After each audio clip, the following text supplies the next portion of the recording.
My name is Kim Bates, and I am the host of Take Care Tuesday. Today, I'm really excited to have Chana Ginelle Ewing, founder and CEO of GEENIE. It's the world's first culture-first beauty platform that's rewriting the rules for undiscovered creators and makers in the industry. GEENIE curates its products by identity, ingredients, and impact. These three I's power and empower the creators and makers in the beauty community and serve as the transparent shopping considerations that will shift culture. Welcome, Chana. We're really excited to have you. Thanks for having me, Kim. Before we get started today, I just want to ground everyone in your brand. You really are carving out a powerful and meaningful space within the beauty industry. So congratulations on that. I'm in awe of everything that you're doing. And I'm just going to take folks through and our listeners through, your brand platform. So your enduring brand purpose is to transform the world through purposeful spending and action. So some of your powerful brand values, I'm not going to read through all of them, but there's some really great ones here. We are gender expansive. We are fat positive. We fight colorism. We give back to communities in need. We are Black owned, Indigenous owned, Latinx owned, LGBTQIA owned. We are clean and vegan. We are inclusive and accessible. Wow, that is just so powerful. I just want to start off by asking you, was there a defining moment or a few moments in your life where you realized that the GEENIE platform was exactly what the world needed right now and in this moment?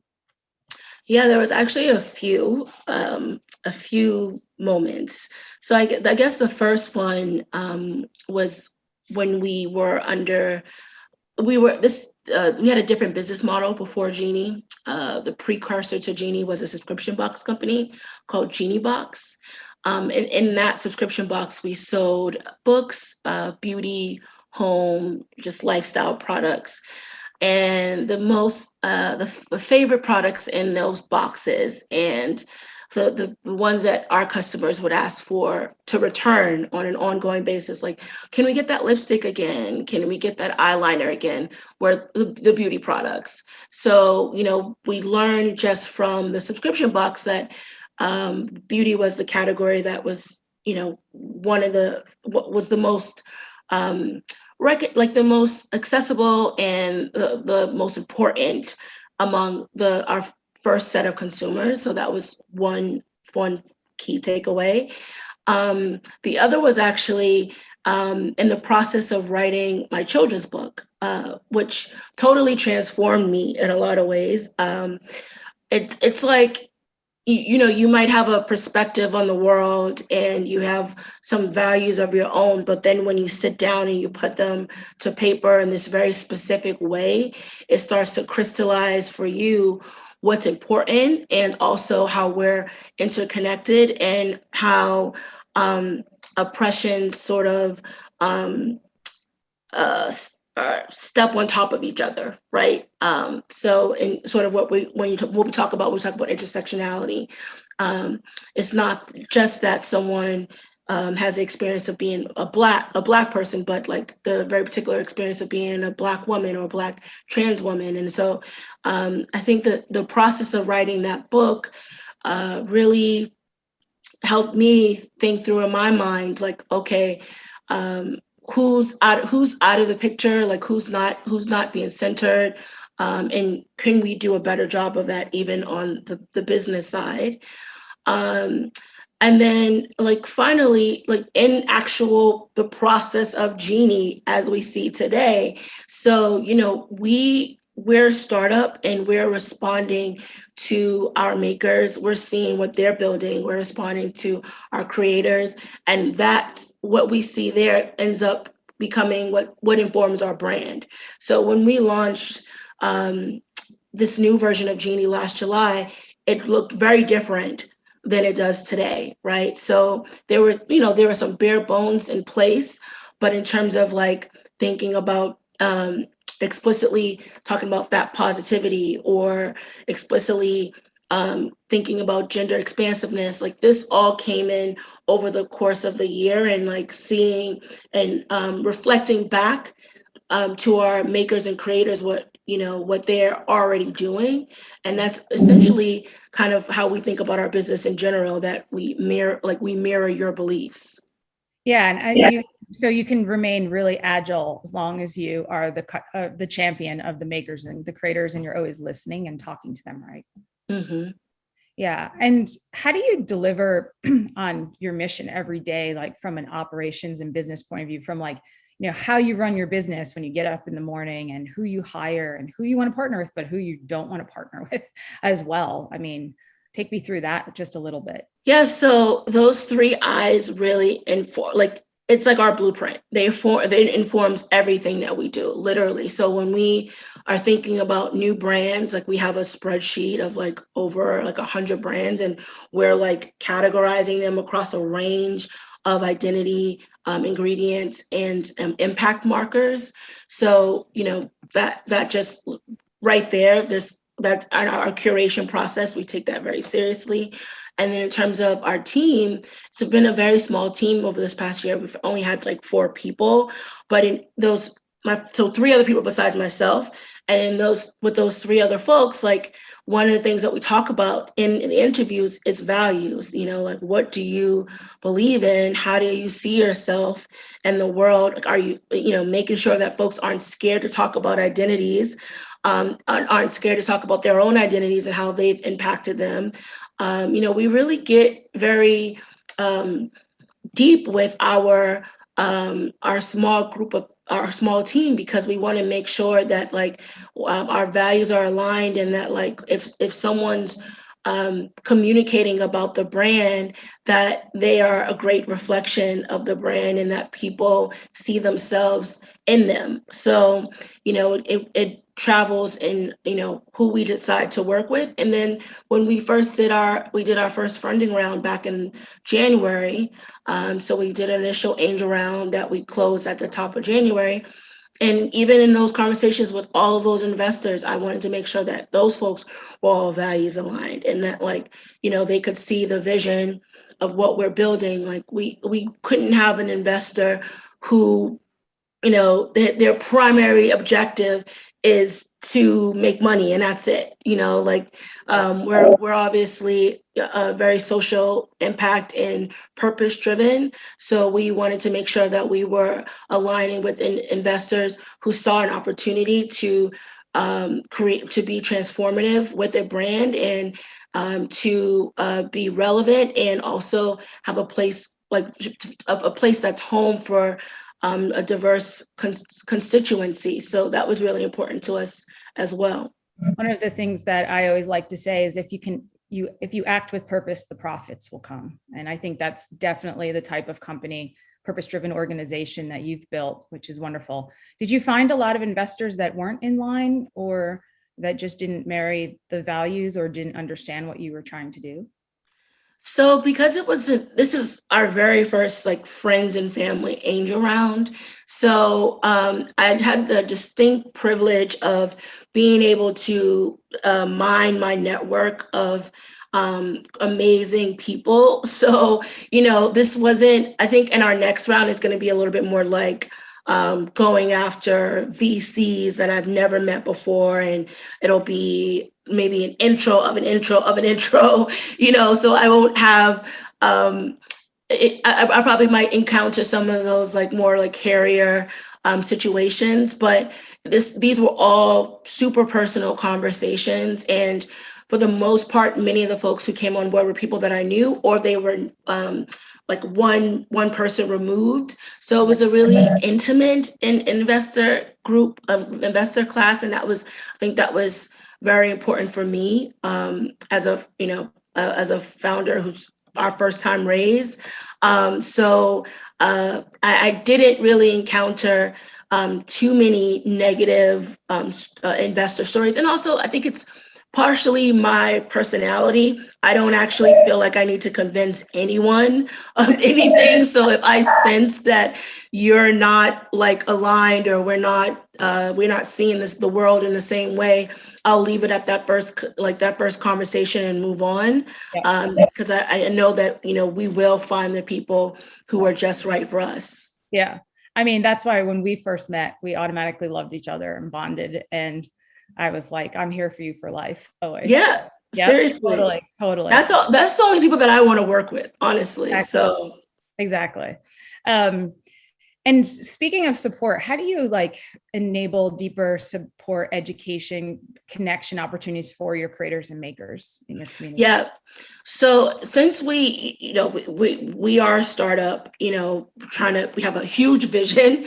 So, we quickly learned that we had to take these constituencies sort of one at a time, right? So early on, we worked a lot with the makers themselves. We did town halls. So like every other month, we'd have a town hall with them and have conversations about what's happening, what's the state of their business, what's the state of GEENIE, quite frankly, like, where are we at? After we did our first raise, because the business launched in July of 2020, but we didn't close our first raise until January of 2021. So, right after that, we did a town hall. A lot of the founders wanted to know how did you close a raise? How did you raise money? So like when we find out how to do things, we talk to them about what we've done. So we figured out like what's going to be the community there. So that looked like, a newsletter, like a personalized newsletter that we send to them for every week at the end of every Friday, where we talk about what's going on in our community, events that we've seen around that might be of interest to them, opportunities and insights. And then we also did the town hall. So just to try to keep that community connected and growing and seeing what that would take us. And then separately for the creators, we decided that Geneva, which is I guess is a community chat app. It's similar to like a Slack or Mighty Networks, where individual brands can create their own community homes on there. We decided that would be the place where our creators would come and hang. And in that space, we would learn about what their needs were, how to support them, what was important to them, and try to get conversations going there. And so that's essentially has been our strategy, because as a small business with just four people, we realized we couldn't do everything all at once. So it's like, all right, like how do we support this audience, and how do we think about that audience, and just take them one at a time. You're using every modern disruptive tool in the marketplace to really kind of build your company and run your company. And I think it's great. I mean, there's just so much new that's out there. You've building a virtual clubhouse for creators to come and hang out like they would at Fashion Week in the beauty lounge, but now you're doing it online and you're making it more accessible to anyone in the world. And they don't have to be invited to any elite event to be invited to yours, which I love. And what about some of the makers and creators? Who do you think are doing some really interesting things from marketing their brands or advertising or messaging? Like, who's really killing it? So I'm going to talk about one of the creators right now who's like, I adore so much. His name is Jeremiah JM Delore on Instagram. We worked with him. We established a new program this past August called a GEENIE in Residence. So, or a resident GENIE. So the idea would be like, just like someone like a DJ would have a residency within a club, this makeup artist has a residency within GENIE, and they are going to be doing multiple events over a period of time.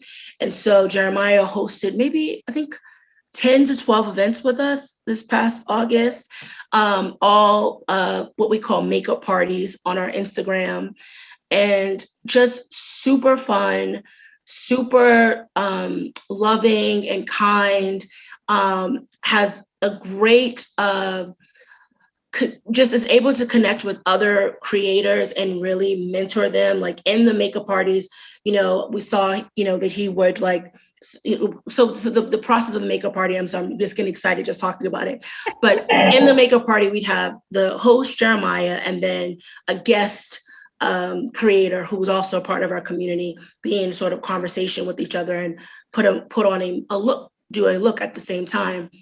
And it was really cool to see like Jeremiah kind of like talk and coach that creator along and be like, oh, like, have you thought about using this product or like doing this technique with your cut crease or using this color, blah, blah, blah. So just to kind of see their interaction and see their camaraderie. And I think that's one of the things that we've really learned about the beauty community is that there's incredible amount of camaraderie and like willing to share and wanting to be friends and wanting to connect with other creators. And we think Jeremiah is a really great representation of that.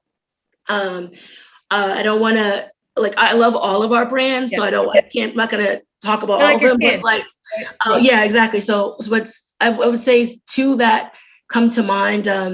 Lamique Beauty is founded by a Black Southern woman, Kim Roxy, and she's been on the platform since the very beginning, and it was so cool. I'm so proud of her that she also just went into Ulta this August as well. So it's just really great to see her brand grow over this period of time. It's been growing for years now, but it's a celebrity brow kit. And also it's vegan, it's Black owned, it's cruelty free. So she hits a lot of our markers there. Fluid Beauty is gender expansive.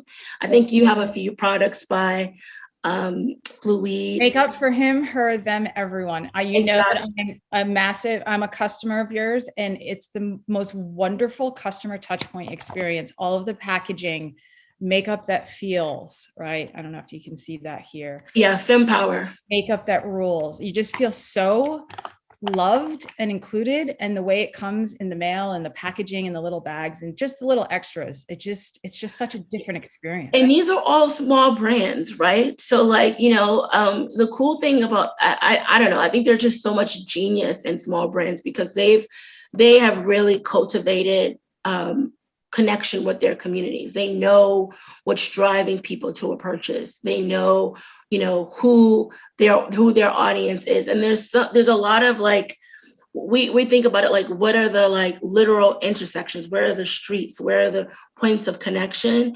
And so how do we talk about these groups of people? How do we talk about these groups of brands together? So tell me about Fluid as just a brand. What is their purpose and mission? Yeah, absolutely. So they're gender expansive, they're fat positive, they're also vegan. Some of their products are vegan and cruelty free. So there's a real and the reason why this goes to why we decided when we thought about the overarching lens of GEENIE to sort of break it down by ingredients and identity and impact is because that's literally what we were seeing among our brands, right? So like our brands weren't just like, oh, like I'm Black owned, and that's the only thing I want you to know about me. Like that's not necessarily what's happening. Like our brands we're saying stuff like, I'm Black owned and I want to talk about clean beauty. And like, I'm not often the brand that you call up to talk about clean beauty, or, I'm gender expansive and I also have an incredible give back program, or I'm also talking about mental health as my social impact. So I think that, that's part of the reason why we decided to create this umbrella so that people could really shine and you could see the dimension of their brand purpose. What were some of the biggest problems or challenges? Like what was like one of the hardest lessons you learned in the past year?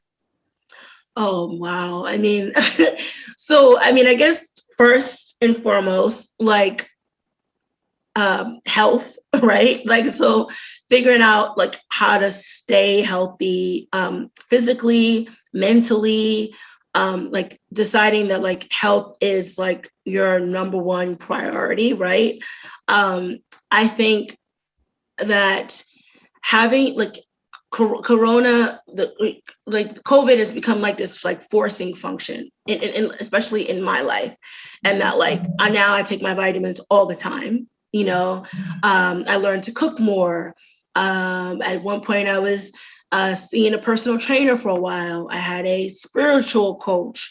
So like there was a bit around like the chaos of what was happening outside and being really fearful of getting this disease just made me barrel down and think about like my health and my wellness in a way that I had never done before, and how that related to my entrepreneurship. So I would say first and foremost, like, centering health, centering rest, that's been super important. I would say the other piece is just frankly money, capital, right?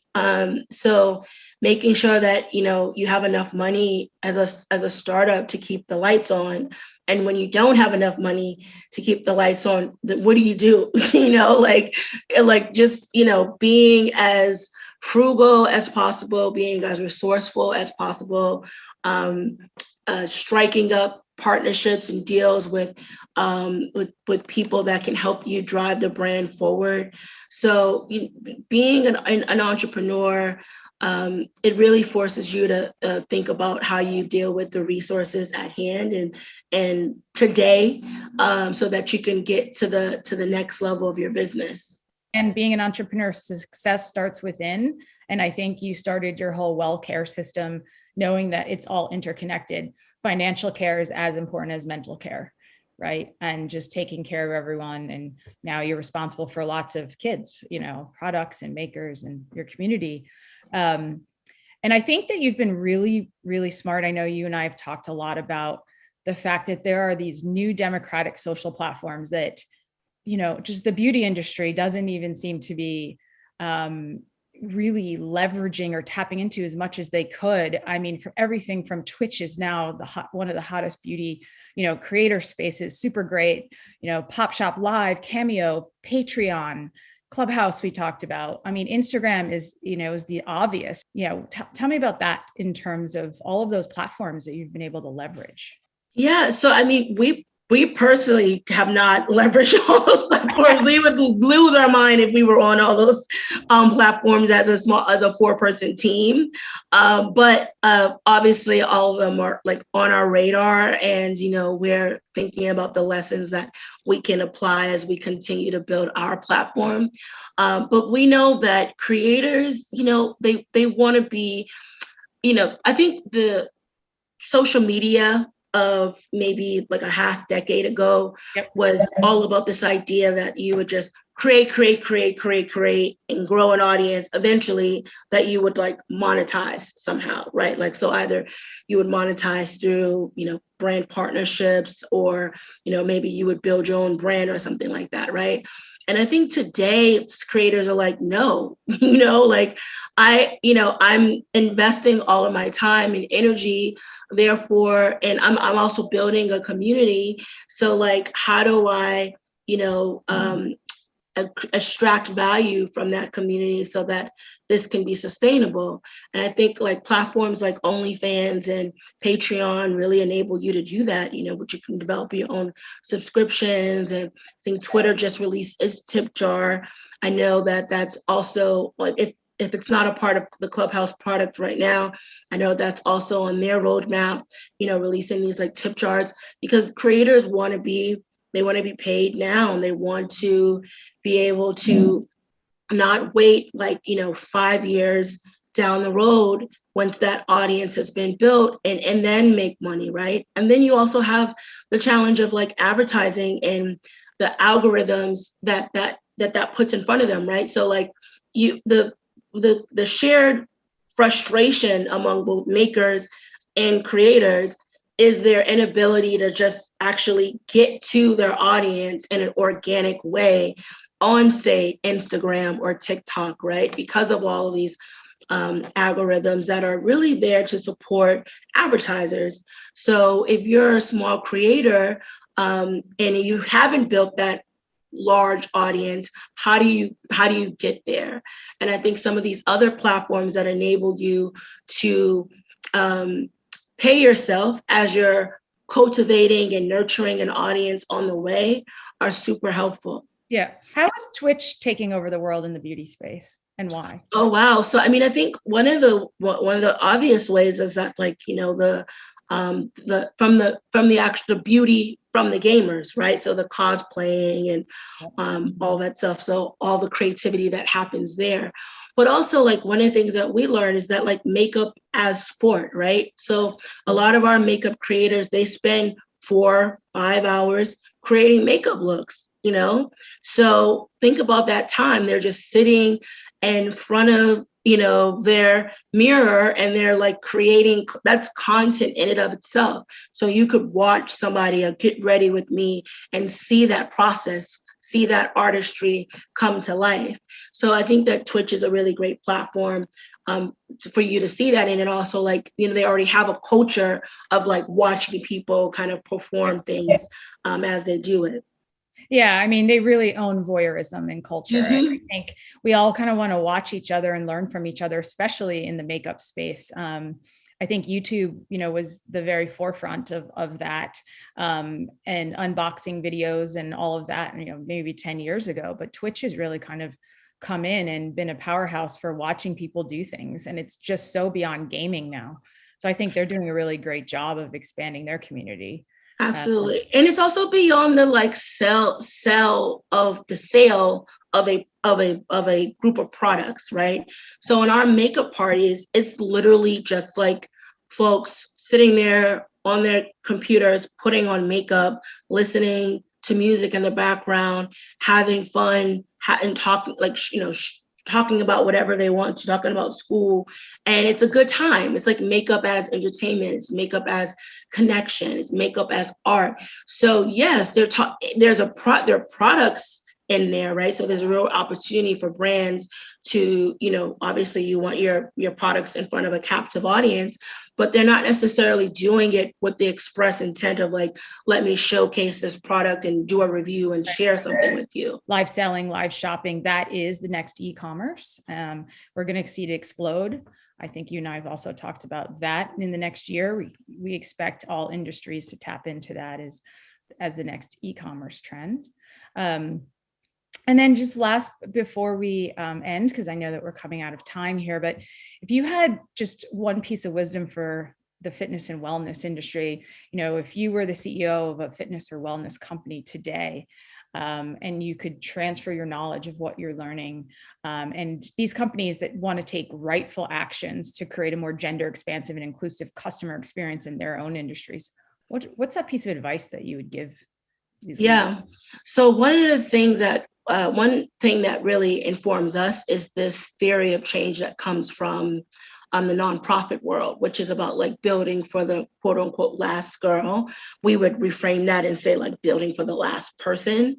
But it's this idea that like when you build something, or you build a program in the nonprofit perspective, you build a program, you build a project, an opportunity, you're thinking about the most marginalized people that that program could serve, and you build with them in mind. You bring them center to the picture, and so that's really what informs us at GEENIE. It's like, you know, who's out of the frame in beauty. And I would say the same would go for wellness as well. Is like who's like not currently in the frame, and how do you build your product and center them in the frame. The other thing too is I would say, like, to try to move for, especially as it pertains to like exercise, is to move from like a rewards and payoff sort of storytelling to more of like enjoy the journey sort of storytelling, right? Because it's not about like, oh, when I lose 10 pounds, like that's when I get to be rewarded with this, like, I don't know, swimsuit, you know, like that's when I can feel good about wearing this swimsuit. No, people want to wear the swimsuit now, you know, like, and really understand that they get to, you know, wear the swimsuit now. They get to do that thing right now, and not when at the end of some, you know, some sort of health goal that keeps kind of moving on and on, right? So people, like, I think, you know, people can be rewarded for the journey that they're undertaking around their health, and not by the destinations that they reach.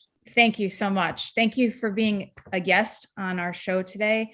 I really appreciate you. I honor you. Okay. Thank you so much, Kim. This is really fun.